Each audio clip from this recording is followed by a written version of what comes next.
Hessen wählt. Die kleinen Parteien.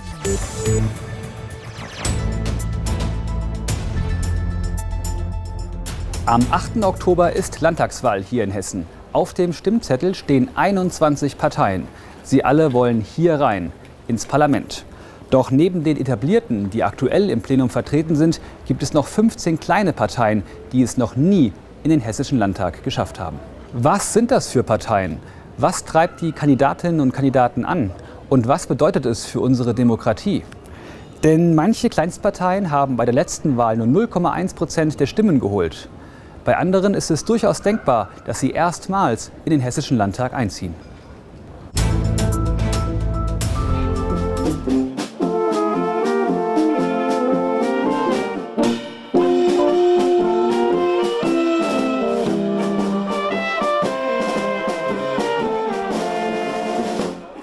Wahlkampfauftakt der Freien Wähler Hessen auf einem Bioenergiehof bei Marburg, extra aus Bayern angereist, der umstrittene Bundesvorsitzende Hubert Aiwanger.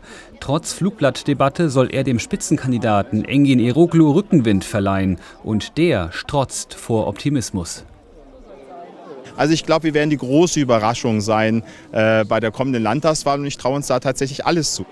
Ein Grund für das Selbstbewusstsein seien gute Umfragewerte sowie viele Neueintritte in die Partei. Und mit der will Engin Eroglu erstmals in den Hessischen Landtag einziehen. Der gelernte Bankkaufmann war lange bei den Grünen aktiv, dann sei er erwachsen geworden. Jetzt sitzt er für die Freien Wähler im EU-Parlament und redet gerne in der dritten Person von sich selbst. Der Engin Eroglu hat immer einen Plan im Leben. Das ist nun mal so. Ich komme aus der sozialen Unterschicht, habe mir in meinem Leben alles erarbeiten müssen, nichts geschenkt bekommen. Im Gegenteil, hier und da sogar aus verschiedenen Gründen einige Hürden im Leben eingebaut bekommen. In Bayern und Rheinland-Pfalz sitzen die Freien Wähler schon im Landtag. In Hessen erzielten sie 2018 3%. Der Bundesvorsitzende will mehr. Ich hoffe, dass in Hessen die Freien Wähler so stark sind, dass sie auch dort mit vernünftiger Politik, mit pragmatischer Bürgerpolitik so viele Menschen überzeugen, dass sie wieder aus der Mitte heraus Politik gestalten können. Und ich sage Ihnen noch was, meine Damen und Herren, wir brauchen dann dringend nach dem Landtagseinzug der Freien Wähler in Hessen im Jahr 2025 auch die Freien Wähler im Deutschen Bundestag. Klappen soll das mit ihrer liberal-konservativen Politik, wie beispielsweise mehr Bürgerbeteiligung, verpflichtende Sprachkurse für ausländische Kinder und Stärkung regionaler Landwirtschaft. Die ist den Freien Wählern besonders wichtig. Das Treffen auf dem abgelegenen Hof extra so geplant. Die hausgemachte Bratwurst darf da natürlich nicht fehlen.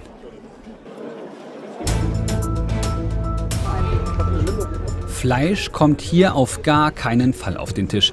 Beim Sommerfest der Tierschutzpartei in Offenbach gibt's vegetarisches Essen. Spitzenkandidat Fabian Schelski will sich vor allem für Mensch, Umwelt und an erster Stelle den Tierschutz einsetzen. Wenn man was für die Umwelt tut oder für die Tiere, tut man automatisch auch was für den Menschen. Deswegen ist es einfach wirklich, es sind unsere 3 Kernthemen und daraus kann sich jede andere Maßnahme quasi ergeben. Bei allem Antrieb, den der Student verspürt, er weiß auch um die Herausforderungen, vor denen kleine Parteien stehen. Ich glaube, dass einfach auch die 5%-Hürde auch so ein bisschen den Wähler davor abschreckt, auch kleinere Parteien zu wählen, weil man dann der Meinung ist, okay, die Stimme ist vielleicht verschenkt und fehlt dann an anderer Stelle. Aber prinzipiell merkt man, dass grundsätzlich die Bereitschaft in der Bevölkerung schon auch da ist. Bei der Hitze wird auch an die Vierbeiner gedacht, selbstverständlich. Mit ihnen will die Tierschutzpartei schließlich punkten. Tierrechte sollen in der Verfassung verankert, Massentierhaltung abgeschafft und Ethik als verpflichtendes Schulfach eingeführt werden.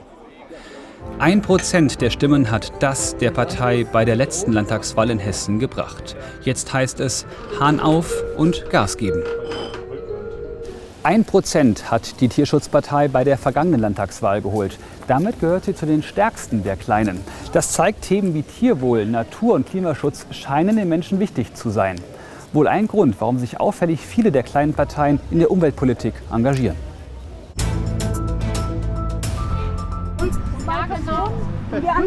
Aufregung bei den Mitgliedern der Klimaliste. Spitzenkandidatin Claudia von Eisenhardt-Rothe und ihre Mitstreiter wollen Wirtschaftsminister Tarek Al-Wazir einen Brief mit ihren Forderungen übergeben, während einer laufenden Wahlkampfveranstaltung der Grünen in Oberursel.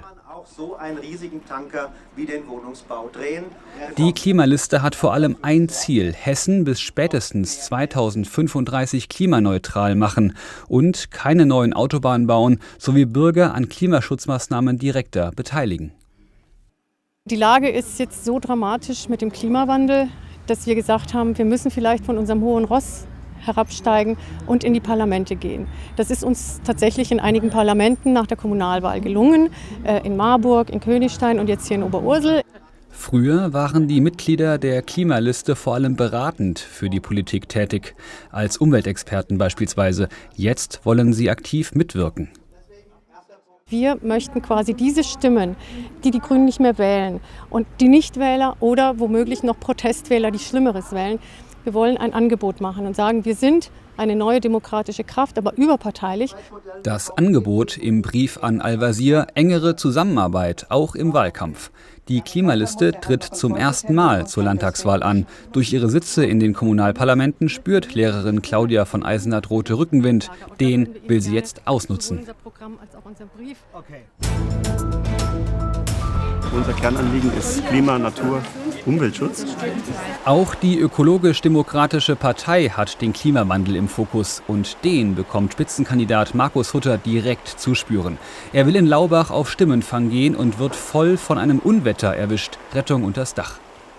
Die ÖDP, hinter der stehe ich komplett inhaltlich seit 23 Jahren. Und diese Partei ist natürlich eine Kleinpartei, aber irgendwann muss man damit anfangen, auch im Kleinen. Jede Stimme zählt. Überzeugen möchte die ÖDP damit, vor dem Hintergrund des Klimawandels Genügsamkeit einkehren zu lassen, Grundwasservorräte zu sichern und pro Klasse 2 Lehrkräfte einzusetzen. Der ausgebildete Luftverkehrskaufmann Hutter hat Glück, das Wetter klart auf. Er kann seinen Wahlkampfstand doch noch aufbauen. Ganz besonders möchte ich die junge Generation ansprechen, um die es hier auch im Kern geht. Meine Kinder, um meine Enkel, die ich noch nicht habe, aber auf alle Fälle um die nachfolgenden Generationen, um die wir uns auch schon längst besser hätten kümmern müssen. Sein Ziel: aus den Fehlern der Vergangenheit lernen und über die 0,3% der letzten Wahl kommen. Denise Erhardt auf dem Weg zu einem der wenigen veganen Restaurants in Wiesbaden. Der junge Beamte steht an der Spitze der V-Partei Hoch 3 in Hessen. Vor einigen Jahren hat er seine Ernährung komplett umgestellt, lebt seitdem vegan und ist in die V-Partei eingetreten. Grundsätzlich eröffnen sich durch das vegane Leben einige andere Blickwinkel.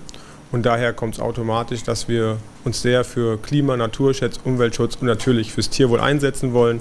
Aber auch viele soziale Themen liegen uns sehr am Herzen. V hoch 3 steht für Veränderung, Vegetarier und Veganer. Die Schwerpunkte der Partei: Massentierhaltung beenden, Tierausbeutung verhindern und Jagd stark einschränken. Denise Erhardt sagt, dass Themen, die ihm wichtig sind, von etablierten Parteien vernachlässigt würden. Ich finde auch, dass im Landtag allgemein der Politik zeitweise die falschen Werte vermittelt werden, wo man ein bisschen mehr wieder von dieser Politik für die oberen 10%, so empfinde ich es oft, mal wieder wegkommen muss.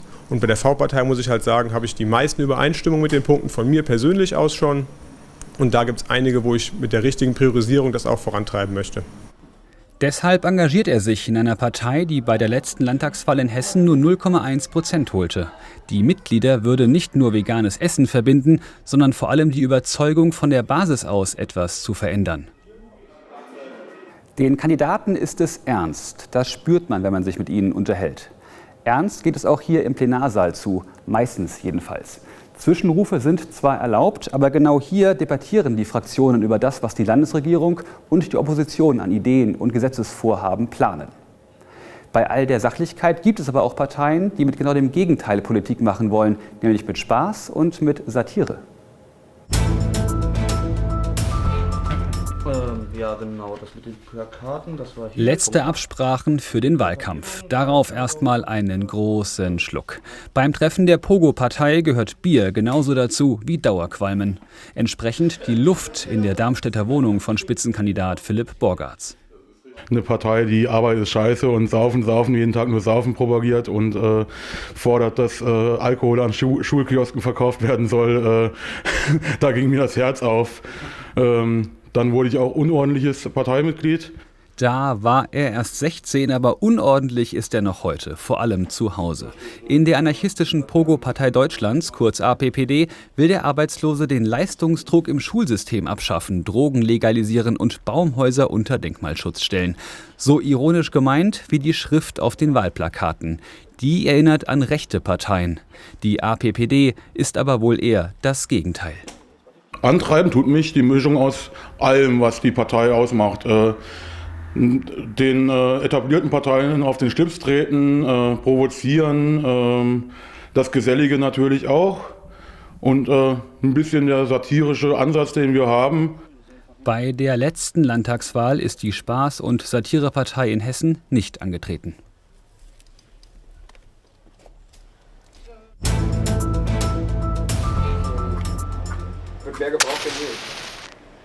Dekadent.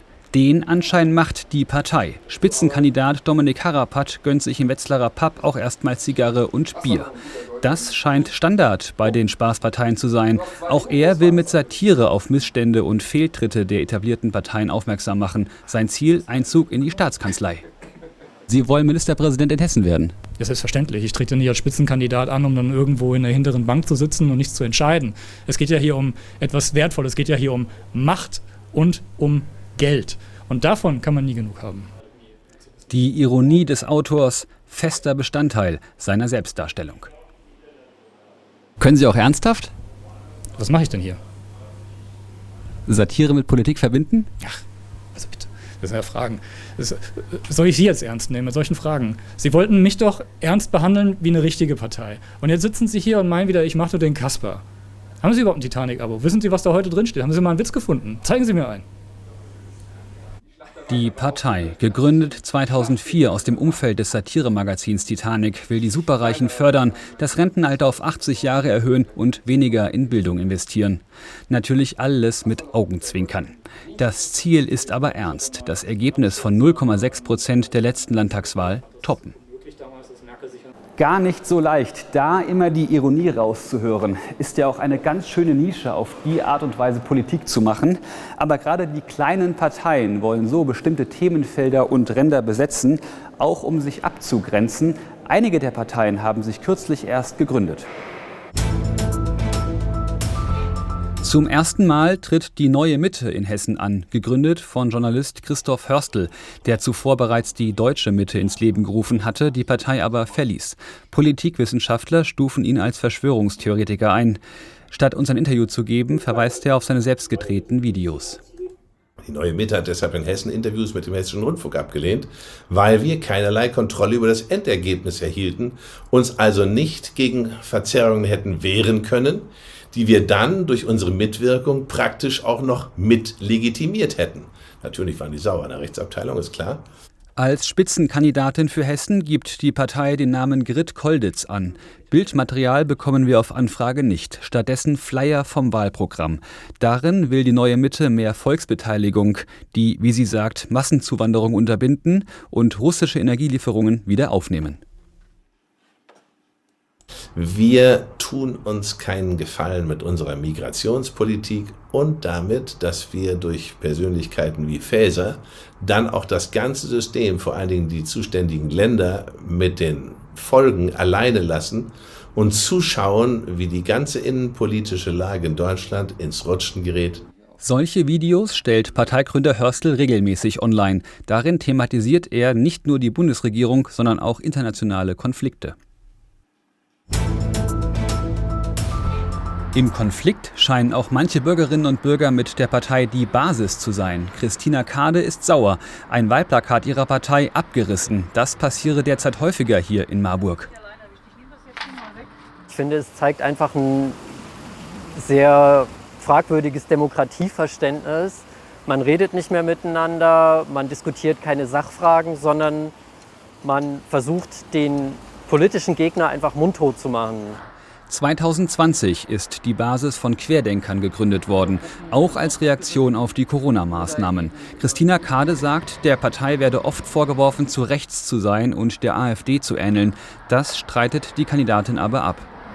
Meine Motivation, ja, sagen wir einfach, es hat vor 3 Jahren so angefangen. Ich fand es ziemlich befremdlich, dass die Parteien einfach über unsere Köpfe hinweg Grundrechte eingeschränkt haben, dass es mit Verordnungen möglich war. Das wollte eigentlich nicht so in meinen Kopf. Dann habe ich nach einer Möglichkeit gesucht, etwas zu verändern und irgendwann bin ich dann auf die Basis gekommen. Auf ihren Plakaten werben sie damit, Macht von Parteien zu begrenzen. Sie wollen Volksabstimmungen über wichtige Entscheidungen und eine juristische Aufarbeitung der Corona-Maßnahmen. Trotz zerstörter Wahlplakate wollen sich die Mitglieder nicht entmutigen lassen. Entmutigen lässt sich auch die Deutsche Kommunistische Partei, kurz DKP, nicht. Gegründet 1968 als Nachfolgepartei der vom Bundesverfassungsgericht verbotenen KPD. Auf unsere Anfragen reagiert niemand. Bildmaterial von Spitzenkandidat Axel Koppay, rar. Hier ein YouTube-Ausschnitt von 2018 aus Gießen. Vielleicht schaffen wir es den 1. Mai vom Tag des Redeschwingens, des Biers und der Bratwurst ein klein wenig wieder dahin zu bringen, was er war und sein wird. Der Kampftag der Arbeiterklasse. Die DKP fordert ein Ende der Waffenlieferungen an die Ukraine, dass Wirtschaftssanktionen gegen Russland aufgehoben und Energiekonzerne enteignet werden. Das Wahlprogramm wurde im Vergleich zu dem der KPD nur geringfügig verändert. Gerade auch mit unserer Orientierung der Verbindung der Kämpfe der Arbeiterbewegung mit der Friedensbewegung ist es doch damals gelungen, die zentrale Frage, die Frage des Friedens, zu einer wesentlichen Frage auch im öffentlichen Bewusstsein zu machen. In einem Interview mit der sozialistischen Wochenzeitung Unsere Zeit sagt Koppay, er trete an, weil sich die Linke vor allem in der Friedenspolitik katastrophal entwickelt habe. Deshalb wolle er mit eigenen Positionen aktiv werden. Die DKP wird vom Bundesamt für Verfassungsschutz als linksextremistische Partei eingestuft. Im Einklang mit Natur, Mensch und Tier. Danach ist das Wahlprogramm der neu gegründeten Partei Aktion Bürger für Gerechtigkeit ausgerichtet. Wir treffen Spitzenkandidatin Eva Hemm aus Fulda auf einem Biobauernhof in Thüringen. Er verkörpere das, wofür die ABG stehe. Ein wichtiger Teil von Gerechtigkeit ist einfach, dass jeder Mensch gesundes und gute Nahrung hat. Und das ist ja im Moment für viele Menschen gar nicht mehr möglich, sich gute, wertvolle, gesunde Nahrung zu kaufen, zu leisten. Kern des Wahlprogramms: Gentechnik und Glyphosat verbieten, mehr Mitbestimmung bei Themen wie Impfentscheidungen und Migration sowie ein Verbot von Auslandseinsätzen der Bundeswehr. Eva Hemm möchte wieder ein Heimatgefühl vermitteln und dass die Politik wieder jedem Menschen in seinem Land eine Heimat gibt, den Kindern wieder eine Heimat gibt, den Bauern auch wieder eine Heimat gibt, wirklich an ihrem Platz die Kraft zu haben und den Mut zu haben, ihr Land zu bearbeiten. Sie engagiert sich bei Aktion Bürger für Gerechtigkeit, weil sie nicht in eine bereits bestehende, in ihren Augen festgefahrene Partei eintreten wollte. Der Slogan der ABG: Die Stärke ist das Volk. Gerade bei den Neuen und den Rändern stellt sich die Frage, was bringen kleine Parteien eigentlich? Sind das nicht verschenkte Wählerstimmen, die den größeren etablierten Parteien fehlen? Wir sprechen mit der Politikwissenschaftlerin Professor Isabel Borucki von der Uni Marburg. Sie ist Professorin für Demokratie im digitalen Wandel. Es ist ein demokratisches Ventil, als dass sich ja vielleicht auch mehr enttäuschte Bürgerinnen und Bürger von sogenannten etablierten Parteien abwenden können zu anderen Parteien hin, die dann aber trotzdem innerhalb des politischen Systems noch akzeptiert bzw. im Rahmen des demokratischen Spektrums unterwegs sind. Das ist im Grunde eine wichtige Funktion. Trotzdem, unsere Social-Media-Korrespondentin Christiane Schulmeier hat das Für und Wider abgewägt. Landtagswahl antreten. Ja, aber es bringt doch nichts. Von denen kommt eh keiner ins Parlament und meine Stimme ist ciao. Ganz falsch ist das nicht. Kleinparteien schaffen eher selten den Sprung ins Parlament. Aber es gibt Gründe, die dafür und dagegen sprechen, sie zu wählen. Kleine Parteien wählen kann auch eine Art des Protestwählens sein. Wenn ihr mit der politischen und gesellschaftlichen Situation gerade nicht so happy seid, könnt ihr ausdrücken, was ihr stattdessen wollt. Bekommen kleine Parteien Stimmen, hat das auch Signalwirkung und erzeugt politischen Druck. Dadurch bewegen sich womöglich auch die etablierten Parteien. Und kleine Parteien müssen nicht immer klein bleiben. Okay, super, dann wähle ich jetzt nur noch Kleinparteien. Danke, Hessenschau-Frau. Stopp! Vorher solltest du noch eine Sache wissen. Es gibt auch Punkte, die dagegen sprechen, kleine Parteien zu wählen. Hä? Aber gerade hast du doch gesagt, dass meine Stimme nicht verloren ist. Ist sie auch nicht. Wenn die Partei dann aber nicht in den Landtag kommt, kann sie da auch bei den Gesetzgebungsprozessen nicht mitreden. Wenn euch das wichtig ist, checkt mal, welche von den Parteien, die ziemlich safe im Landtag landen, am besten zu euch passt. Als demokratisches Ventil werden die kleinen Parteien also bezeichnet. Manchen scheint es deshalb zu reichen, einfach nur auf dem Stimmzettel zu stehen. Andere können es nicht erwarten und wollen so schnell es geht in den Landtag einziehen. Als Ein-Themen-Partei oder mit einem Mix. Die Piraten haben ihre Segel gehisst. Stimmenfang in Darmstadt. Am Steuerrad Sebastian Alscher. Der Kaufmann will die Partei in Hessen wieder auf Kurs bringen. Er ist mit viel Herzblut dabei, versucht zu überzeugen. Ich engagiere mich für eine kleine Partei wie die Piratenpartei, weil ich innerhalb der Partei viel bewegen kann, weil die Stimme des Einzelnen mehr zählt und auch deswegen, weil ich einfach mit der Arbeit der großen Parteien, die im Landtag vertreten sind, nicht zufrieden bin. Und ich glaube, dass es einfach eine Alternative braucht. Diese Alternative versuchen die Piraten schon seit 2007 in Hessen zu sein. Sie wollen ein Wahlrecht ab 14, die 5%-Hürde abschaffen und nur freie Software in Schulen, Hochschulen und der Verwaltung nutzen. Das Internet Schwerpunkt der ehemals Ein-Themen-Partei. Um bei den Wählerinnen und Wählern anlegen zu können, müssen sie früh in See stechen. Ja, Wahlkampf ist immer so eine heiße Phase für eine Partei, wo man die Kapazitäten bündelt. Für uns als kleine Parteien beginnt der Wahlkampf ja nicht erst so wie für die großen Parteien nach den Sommerferien, sondern schon vorher, weil wir Unterstützungsunterschriften sammeln müssen, um überhaupt zugelassen zu werden. Und es ist für uns alle, also es ist eine Teamarbeit, sehr herausfordernd. Mittlerweile fischen die Piraten auch in tieferen Gewässern und sind bei den Themen breiter aufgestellt. 0,4% brachte das der Partei bei der letzten Landtagswahl.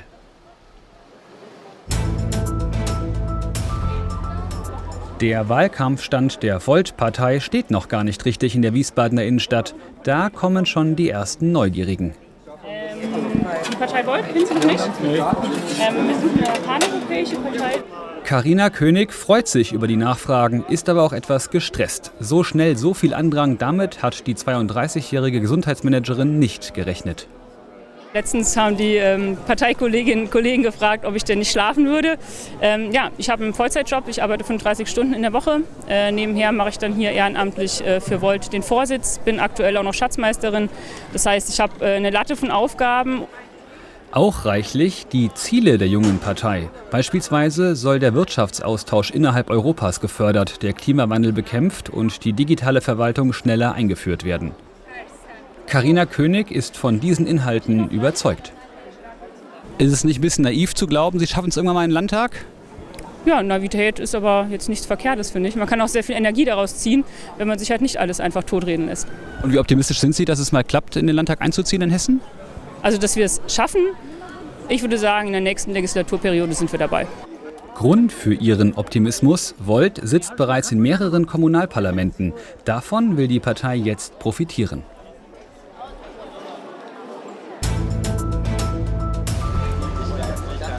Felicitas Klings ist Pflegerin aus Wiesbaden. Sie tritt für die Partei der Humanisten an. Die gibt es schon seit fast 10 Jahren. Die 40-Jährige sagt, sie will nicht zu denen gehören, die nur meckern, sondern selbst etwas ändern. Deshalb sei sie politisch aktiv geworden und in die Partei eingetreten. Ich möchte auch meine Berufsgruppe vertreten, weil das betrifft mich tagtäglich. Das Gesundheitssystem ist wieder völlig in Vergessenheit geraten und da sehe ich einfach auch eine Möglichkeit, aktiv zu sein. Sie selbst sieht sich und die Humanisten als außerparlamentarische Opposition. Bedeutet, wir legen den Finger in die Wunde. Wir sind also auch außerhalb der Wahlkämpfe aktiv. Bedeutet, wir machen viel über Social Media. Wir versuchen in den Städten präsent zu sein, mit Menschen in Kontakt zu kommen. Natürlich arbeiten wir intern auch weiter an unseren Positionen. Denn die sind vielseitig. Ihre Ziele? Mehr selbstbestimmte Entscheidungen, Trennung von Staat und Kirche und beispielsweise nachhaltige Technologien in der Landwirtschaft fördern. Auch wenn die Humanisten mit 0,1% bei der letzten Landtagswahl noch weit von der 5%-Hürde entfernt sind, Felicitas Klings glaubt daran, dass die Partei Themen für die breite Mehrheit behandelt. Auch in 800 Jahren noch fit sein, ewiges Leben für alle. Felix Werth, Initiator der Partei für schulmedizinische Verjüngungsforschung, glaubt fest an die Unsterblichkeit. Er habe erfahren, dass Wissenschaftler eine Medizin entwickeln würden, die Organe alter Menschen biologisch verjüngen kann. Ziel ist es halt durch Medizin jetzt das biologische Alter praktisch zurückzudrehen. Dass sich letztendlich, keine Ahnung, ein 100-Jähriger zum Beispiel so aussieht, so fühlt und alles so fit ist wie halt zum Beispiel ein 25-Jähriger. Also dahin geht es. Werth ist auch stellvertretender Vorsitzender des Landesverbandes Hessen. Er spricht mit uns aus seiner Berliner Wohnung. Die hessischen Mitglieder hatten nach eigenen Angaben keine Zeit. Aber er überzeugt auch gerne selbst.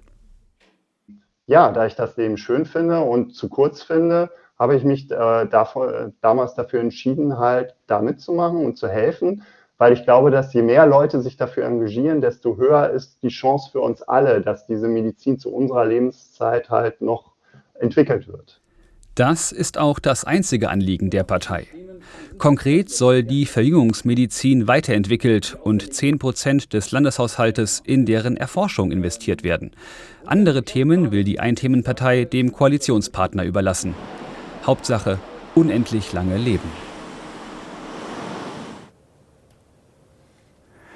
Unendlich, so lange geht dieser Film nicht. Und auch nicht alle der 15 kleinen Parteien werden ewig existieren. Aber alle, die sich daran engagieren, haben ein Ziel: Politik gestalten, egal wie.